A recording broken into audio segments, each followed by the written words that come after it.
While lawmakers in Florida scramble to pass gun control legislation, questions are being raised about the government's ability to regulate gun makers.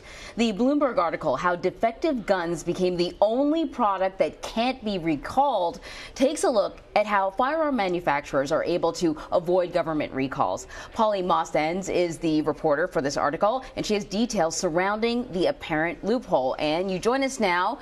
It's stunning. I mean, a gun, this sort of weapon, the point is to create damage on the other end of it with this bullet. And I cannot believe that the government can't get involved in that if there's a defective gun. In fact, the article focuses on the Taurus, right, the Taurus handgun.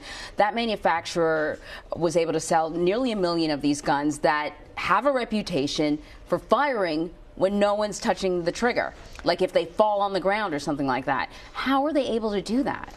So yeah, that's right. We can regulate teddy bears, we can regulate cars, we of course can regulate prescription drugs, but when it comes to firearms, the only recourse the government really has is in the courtroom. There's no federal agency that handles this. It's totally different than having the FDA or the Consumer Product Safety Commission, and that really dates back to the 1970s when the Consumer Product Safety Commission was first created. Firearms were explicitly left out of that bill. There was a concern that if you put firearms into the purview of that commission, it would be basically a backdoor to gun control. And therefore, they didn't want it to happen. They were too worried about what the outcome would be, how someone could manipulate that. So firearms were never left in. And since then, we haven't really seen Congress make a big concerted push to put firearms back into that commission's purview. The conversation now is about the influence of the NRA, particularly on lawmakers, the money that the NRA provides. Did the NRA play a role in this as well? Well, John Dingell, who's now sort of beloved as a Democratic guy on Twitter, he actually has an A+ rating from the NRA, and he was the one really saying this could be a backdoor to gun control. This could be something really concerning. So I think in that way it did, but we have to look at the 30, 40-year sense also. We haven't seen Congress introduce a bill like that, and that can definitely have some influence from lobbyists for why they haven't done it. So is the only thing then that can keep manufacturers in check, really it's just a lawsuit? It's a matter of how much money could they lose if they get sued, but no law, no governing body, nothing like that. Yeah, so it's really a lawsuit, or they can just do it themselves. They can say, we have this issue and we're going to deal with it and send us back these firearms and we'll fix it. And we have seen companies do that in the past when they have actually made the proactive decision of, we sold something unsafe, we want to get it fixed.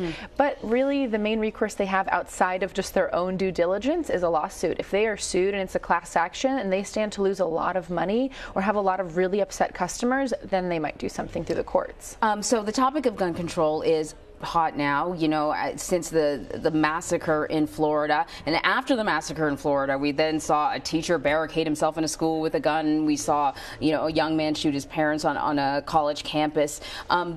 There is a lot of energy behind gun control and gun control legislation, and we're seeing some Republicans now actually argue in favor of gun control legislation. But nothing seems to be veering into this area regarding defective guns, recalls, really sort of managing the gun manufacturers. That's right. Most of the energy that we see when it comes to gun control is, first of all, on the state level, where they might manage, you can buy this kind of gun, or you need to be this age to buy it, or we'll ban bump stocks. But there's nothing on the manufacturing front on the state level. And congressionally, we haven't seen them bring any kind of gun control bill that's actually viable to the House. I mean, Mitch McConnell said that he would not be moving forward with that this week, that he's expecting to handle banking regulation instead.